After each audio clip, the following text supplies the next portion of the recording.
ছাত্ৰ ছাত্ৰীসকল, আমি পূৰ্বৰ ক্লাছত পোহৰৰ প্ৰতিফলন আৰু প্ৰতিসৰণ সম্পৰ্কে কিছু কথা পাতিছিলোঁ আৰু কিছু কথা আলোচনা কৰিবলৈ ৰৈ গৈছিল। আজি আমি থাকি যোৱা কিছু কথা আলোচনা কৰিব ওলাইছোঁ। আমি পূৰ্বৰ ক্লাছত পোহৰৰ প্ৰতিফলন প্ৰতিসৰণ সম্পৰ্কে আলোচনা কৰিলোঁ। পোহৰৰ প্ৰতিফলন আৰু প্ৰতিসৰণে মানি চলা বিধিসমূহ আলোচনা কৰিলোঁ। আজি আমি পোহৰৰ প্ৰতিসৰণৰ ফলত ঘটা দুই এটা পৰিঘটনা সম্পৰ্কে আলোচনা কৰিম। তেনে এটা পৰিঘটনা হ'ল যে পানী থকা পাত্ৰ এটাত কাঁচৰ দণ্ড এডাল আংশিকভাৱে নিমজ্জিত কৰিলে বা ডুবাই দিলে পানীত সোমোৱা অংশ সামান্য ভাঁজ লৈ ওপৰলৈ উঠি অহা যেন লাগে, অৰ্থাৎ কাঁচৰ দণ্ডডাল ভাঁজ লোৱা দেখা পোৱা যায়। ঠিক তেনেদৰে পৰিষ্কাৰ পানী ৰখা পাত্ৰ এটাৰ তলিখন ওপৰৰ পৰা লক্ষ্য কৰিলে কিছু উঠি অহা যেন লাগে।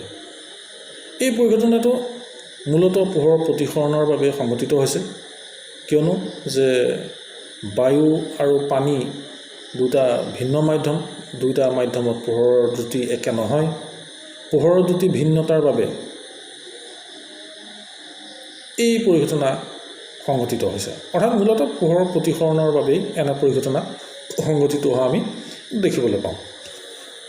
এতিয়া কাঁচৰ টুকুৰা এটাত পোহৰ যেতিয়া প্ৰৱেশ কৰে তেতিয়া কি পৰিঘটনা সংঘটিত হয় যে কাঁচৰ টুকুৰা এটাত যেতিয়া পোহৰ প্ৰৱেশ কৰে ইয়াত পোহৰৰ দুবাৰ প্ৰতিসৰণ ঘটে।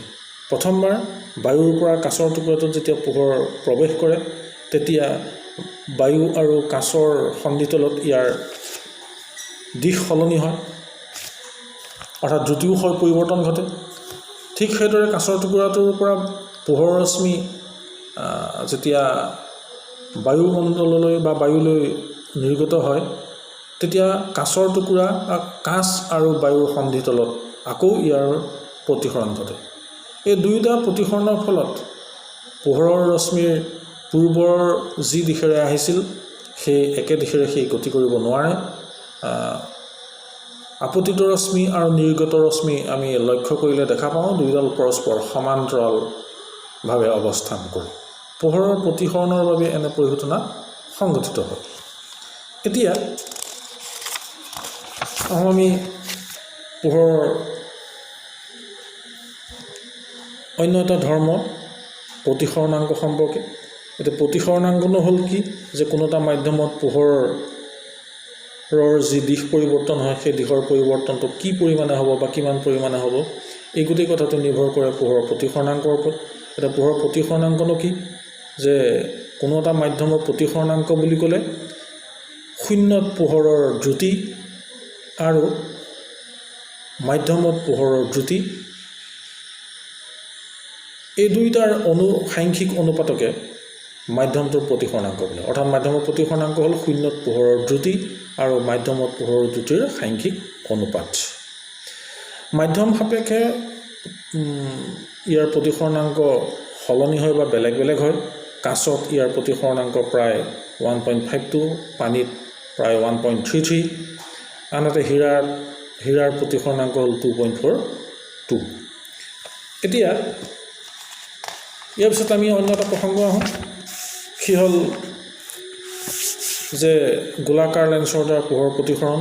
এটা লেন্স নে কি যে দুখন গোলাকাৰ পৃষ্ঠৰ মাজত বা দুখন পৃষ্ঠৰ মাজত আবদ্ধ স্বচ্ছ পদাৰ্থ বা প্ৰতিসাৰক মাধ্যমকে লেন্স বুলি কোৱা হয়। অৰ্থাৎ লেন্স হ'ল দুখন পৃষ্ঠৰ মাজত আবদ্ধ স্বচ্ছ পদাৰ্থ। এই পৃষ্ঠ দুইখন গোলাকাৰ হ'ব পাৰে বা এখন গোলাকাৰ আনখন সমতলো হ'ব পাৰে।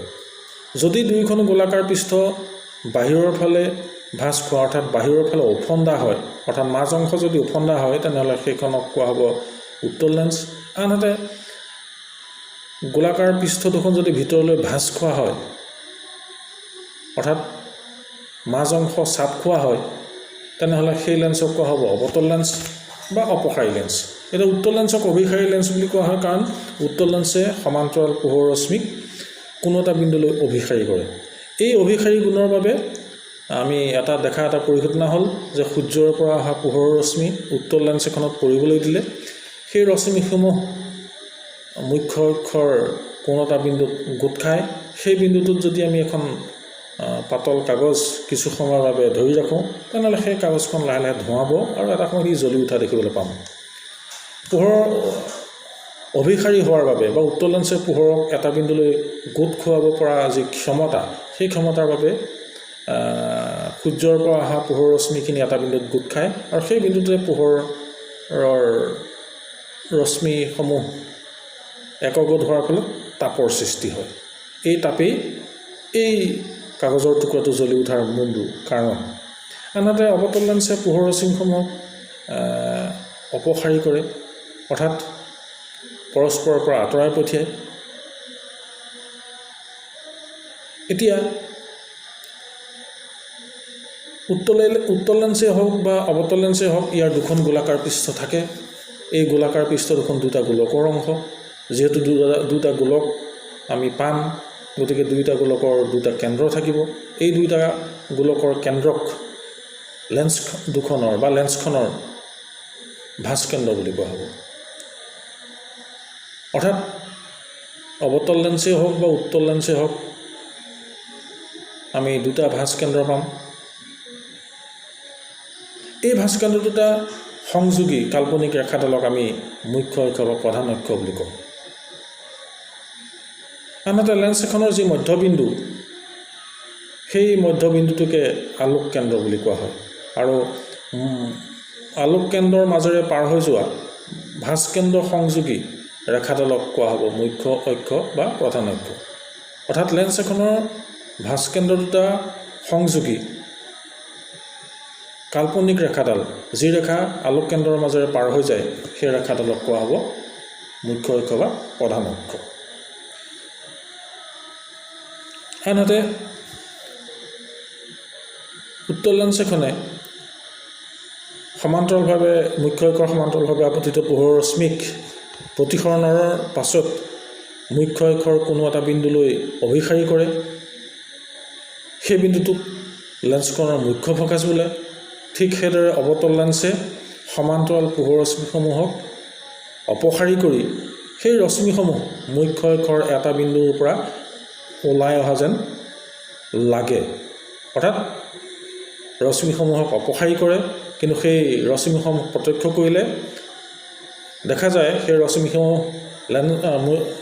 মুখ্য অক্ষৰ এটা বিন্দুৰ পৰা সেই ৰশ্মিসমূহ অপসাৰী হৈ অহা যেন অনুভৱ হয়। সেই বিন্দুটোক কোৱা হয় অৱতল লেন্সৰ মুখ্য ফ'কাছ। এতিয়া এখন লেন্সৰ ক্ষেত্ৰত পোহৰ যিহেতু দুয়োটা দিশৰ পৰা প্ৰৱেশ কৰিব পাৰে, সেয়ে লেন্স উত্তলেই হওক বা অৱতলেই হওক, প্ৰত্যেকৰে ক্ষেত্ৰতে আমি দুটা ফ'কাছ পাওঁ। অৰ্থাৎ উত্তল লেন্স এখনৰ দুটা ফ'কাছ থাকে, অৰ্থাৎ দুটা মুখ্য ফ'কাছ থাকে। অৱতল লেন্সৰ দুটা মুখ্য ফ'কাছ থাকে। এতিয়া আমি ফ'কাছ দৈৰ্ঘ্য লেন্সৰ কি, যে লেন্সৰ আলোক কেন্দ্ৰ আৰু মুখ্য ফ'কাছৰ মাজৰ দূৰত্বকে কি বুলি কোৱা হয়? ফ'কাছ দৈৰ্ঘ্য বুলি কোৱা হয়, হয়নে? যে উত্তল লেন্সেই হওক বা অৱতল লেন্সেই হওক, আলোক কেন্দ্ৰ আৰু মুখ্য ফ'কাছ অৰ্থাৎ ফ'কাছ বিন্দুৰ মাজৰ দূৰত্বক কোৱা হয় ফ'কাছ দৈৰ্ঘ্য। এতিয়া আমি লেন্সৰ বিবৰ্ধন। লেন্সৰ বিবৰ্ধন মানে কি, যে লক্ষ্য বস্তুৰ তুলনাত প্ৰতিবিম্বৰ আকাৰ কিমান গুণ ডাঙৰ হৈছে বা কিমান গুণ সৰু হৈছে, সেই তুলনাত্মক বিশ্লেষণটোৱে হৈছে বিবৰ্ধন। অৰ্থাৎ বিবৰ্ধন হ'ল প্ৰতিবিম্বৰ উচ্চতা আৰু লক্ষ্য বস্তুৰ উচ্চতাৰ এক সাংখ্যিক অনুপাত। এতিয়া আমি লেন্সৰ ক্ষমতালৈ। লেন্সৰ ক্ষমতানো কাক বোলে? যে কোনো এখন লেন্সে সমান্তৰাল পোহৰ ৰশ্মিক ওচৰৰ কোনো বিন্দুলৈ যিমান পৰিমাণে অপসাৰী বা অভিসাৰী কৰিব পাৰে, সেই সামৰ্থ্যকে লেন্সৰ ক্ষমতা বুলি কোৱা হয়। উত্তল লেন্সৰ ক্ষেত্ৰত ইয়াৰ অভিসাৰী যি সামৰ্থ্য, অৱতল লেন্সৰ ক্ষেত্ৰত অপসাৰী কৰাৰ সামৰ্থ্য, সেই সামৰ্থ্যক কোৱা হয় লেন্সৰ ক্ষমতা। অৰ্থাৎ উত্তল লেন্সৰ ক্ষেত্ৰত ক্ষমতাৰ সংজ্ঞাটো এনেধৰণৰ হ'ব যে উত্তল লেন্স এখনে আপতিত সমান্তৰাল ৰশ্মিসমূহক ওচৰৰ কোনো এটা বিন্দুলৈ যিমান পৰিমাণে অভিসাৰী কৰিব পাৰে তাকে উত্তল লেন্সৰ ক্ষমতা বোলে। আনহাতে অৱতল লেন্সে সমান্তৰাল ৰশ্মিসমূহক যিমান পৰিমাণে অপসাৰী কৰিব পাৰে সেই সামৰ্থ্যক অৱতল লেন্সৰ ক্ষমতা বুলি কোৱা হয়। এতিয়া লেন্সৰ ক্ষমতাৰ জোখৰ এটা একক আমি ব্যৱহাৰ কৰোঁ, সেই এককটো হ'ল ডায়োপ্টাৰ অৰ্থাৎ ডি, আৰু লেন্সৰ ফ'কাছ দৈৰ্ঘ্য যিমানে কম হ'ব ইয়াৰ ক্ষমতা সিমানে বৃদ্ধি পাব। অৰ্থাৎ কম ফ'কাছ দৈৰ্ঘ্যৰ লেন্সৰ ক্ষমতা অধিক আৰু বেছি ফ'কাছ দৈৰ্ঘ্যৰ লেন্সৰ ক্ষেত্ৰত ইয়াৰ ক্ষমতা কম হয়। ধন্যবাদ।